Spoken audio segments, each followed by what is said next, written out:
Lucky dip, Ben. Lucky dip. I suppose you could just shove one in your gob and chuck it at the movies if you want to do spitball. You went under the cord then. That was interesting. I just like to mix it up. Hey, everybody. This is our Lucky Dip video. It's Thursday night, and we're going to talk about whatever that is. Darko. I threw that one in there about 3 nights ago, thinking, that'll be interesting to talk about because the new Richard Kelly movie he's announced is in the same universe as Donnie Darko. I heard that. And I think I put out there, well, does that mean we ignore S. Darko? Yeah. I think S. Darko, this is going to be completely expected from me. Superior to Donnie. No, I think if you took S. Darko as a standalone film, it's actually quite good. It's good. The funny thing is, I was working at the DVD collection when this movie came out on Home End. So I think it was DTV. One of the most hated films out there, by the way. And I was like, having zero frame of reference as to what people were saying about it. Yeah. I was like, ooh, a sequel to Donnie Darko. This is going to go great. And I ordered like 20 copies. And I think we were selling them for something like $60 a pop. And maybe sold one. Had to return them all. Well, of course. And when you're importing them things from America, the returns can be quite expensive. Of course, Richard Kelly completely disowned the film, wanted no part of it, made it very clear he had nothing to do with it. What a suki lala. But you know what? I mean, it's not bad. Watch it just for its own merits. Like it does expand on because it's his sister, right? It is his sister, and she has a similar sort of affliction, I guess you'd call it. She can stop time. She kind of has it's been a long time since I've seen the bunny friend. It's not. There's time travel, but in a whole different kind of way. It kind of changes the lore a little bit, which is why I think in and of itself it stands up okay. Is there a scene where a bunch of stoners watch an old woman repeatedly check her mailbox? Because that for me was the best part of Donnie Darko. Oh, is it? Oh no, nothing in there this week. Sorry. Oh, here we go again. Oh, nope, no, nothing. That's my favorite. No, this one is a prequel. Takes place at the post office. Oh, so there is mail there. All right, I'll go for another one. Alrighty, I have pulled out of the bowl Sucker Punch. Ooh, Zack Snyder, which I think is Zack Snyder's best film, and you can forward all hate mail to contact@fakeshemp.net. Happy to receive it. I love it. I think it's a great film. Don't know why it was so heavily maligned at the time. I don't know. It's a weird one. Like I struggle to remember the finer details of Sucker Punch. So it's an allegory, right? The whole film is like a metaphor. Don't use big words with me. I've only been awake for 4 hours. Essentially, it is a movie about rape, right? Is it? Yes. So it's full of I think 5 or 6 fantasy sequences. Yep. Each sequence is one of her rapes. So she retreats into this fantasy world.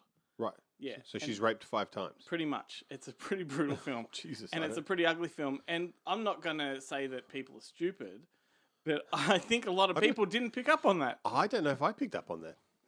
But I would agree that I am pretty stupid. I don't know. Look, like I said, I saw it when it came out, and I remember thinking it was like I liked some of the parts. I just thought it was like most Zack Snyder films, maybe Style over substance. maybe an hour longer than it should have been. And you've definitely very, very stylistic to not that much. Like it didn't, like none of the style furthers the story. It's that's just the thing, style is for style's sake. And it kind of looks that way, but that's why I think the context beneath all that is where repeat viewings really come in handy. Yeah, I might have to give it another watch. Because I haven't watched it probably in 7 or 8 years. Well, when it first came out, I watched it 3 or 4 times back to back. And that's what I took from it. So I loved it. Thought it was great. And the music is incredible. I still don't think it's better than Dawn of the Dead remake, which I think is his best film. It's a good film. Although, I mean, there are parts of that get old.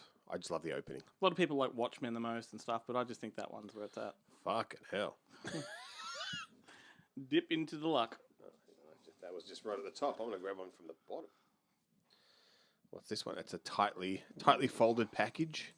My favourite kind of package. I add about 40 to this bowl every week. Daylight. Is this starring Sylvester Stallone? Yeah, that's the tunnel one. Yeah. Yeah. Is that the one? Yeah. Yeah. I enjoyed this film. I love that film. Amy Brenneman. Can I just retract that? I like this film. I just Yeah. said I love that film.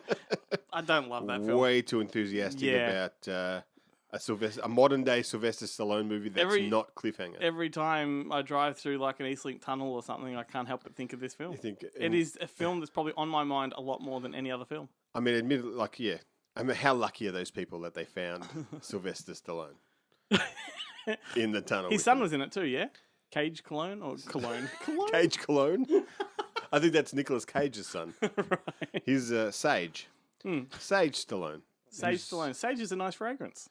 Sage. Sargy? See, Sage Cologne. Sage Cologne. Smells like sage in here. And that's what the ladies say. That's also because you're based in yourself. For your... Just for you. For my consumption. For your consumption. Everybody, please go back and listen to Good Movie Monday on Monday for the full context of that comment. We talked about post-apocalyptic films and, yeah. For some reason, that means that Glenn's going to consume me. Wow, desperate times, my friend. Yeah. Who directed Daylight? I don't know. Daylight. Before I pull this, let's try and think of that one. He wrote it, I think. Stallone. It shocks me how many movies he wrote. Rob Cohen? Did he direct it? Get your phone out. Where's your phone? Here's my phone. We don't usually use phones on this segment, but you know. Secretly, we do. We just cut. Not There are in the no segments. cuts. There are no cuts. Yeah. Daylight, come and me want go home. It was Rob Cohen, written by Leslie Boehm. All right. Boom. Boom. Oh, sorry. Viggo Mortensen's in it. Dan Hedaya. It's a good cast. Oh, J.O. Sanders, who I quite like. Is there a dog in this one? What's the movie where there's a dog that jumps out of the tunnel? That's you're thinking of Independence Day. That's right. Where Vivica A. Fox's That's dog right. jumps into the little alcove Yeah. just before it blows up, and magically no fire goes into that little side door. Because fire's always a factor in those tunnels and outlets and little. All right, my next one is Enemy Mine, which is the Wolfgang Petersen film with Dennis Quaid and Lou Gossett Jr. Lou Gossett Jr., a pregnant Lou Gossett Jr. How does he talk?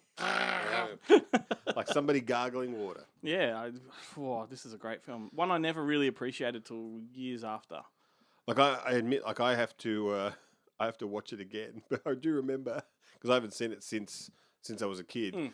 But I do remember reading that when they made it, the producers afterwards they watched it. They're like, "Yeah, where's the mine? Why is there no mine? Like it's in the title. It's like an enemy mine." And they're like, "No." No. It's a strange film. It's a very simple film. Like, it's almost a stage play. Like, it's just this two alien enemies that have to live with each other in a cave for... It's what's his name? What's that? It's the sci-fi version of that movie with Lee Marvin and Toshiro Mifune. Not Hell in the Pacific, is it? Here it is again. The phone. What's that one I'm thinking of? I've got to look up... Could do with a drink, though. Toshiro. Why do I have to sing every name? That's just to give me content. Content, yeah. What's it called?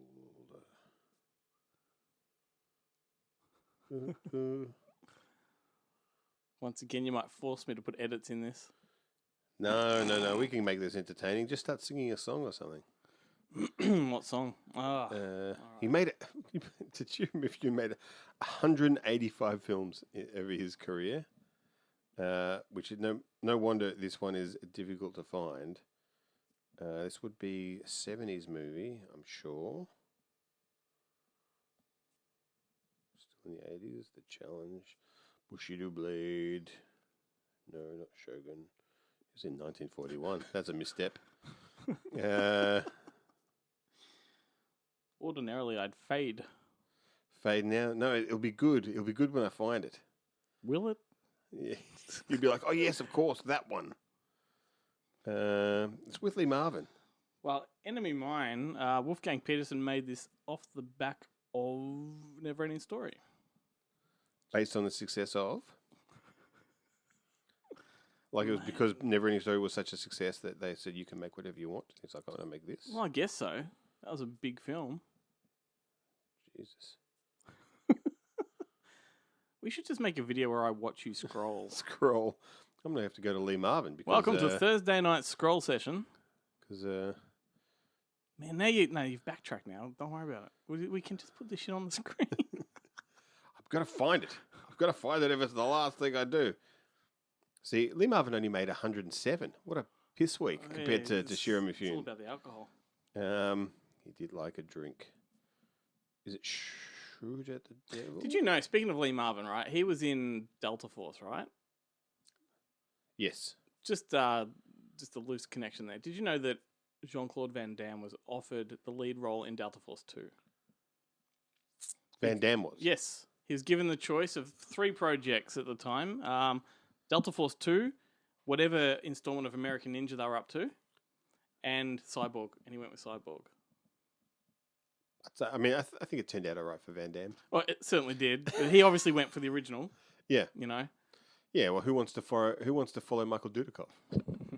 David Bradley, that's who. Delta David Force 2 is a Bradley. weird one, though, because there's no real Delta Force in that movie. It's just Chuck Norris. Is there Robert Forster in Arab Face? No. Oh, how good's Robert Forster in Arab Face? I prefer him in Arab And Arab Face. Shelley Winters in full Jew mode. Yeah.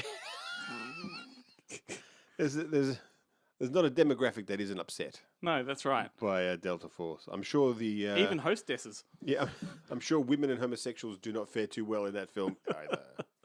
It is Hell in the Pacific. I was correct.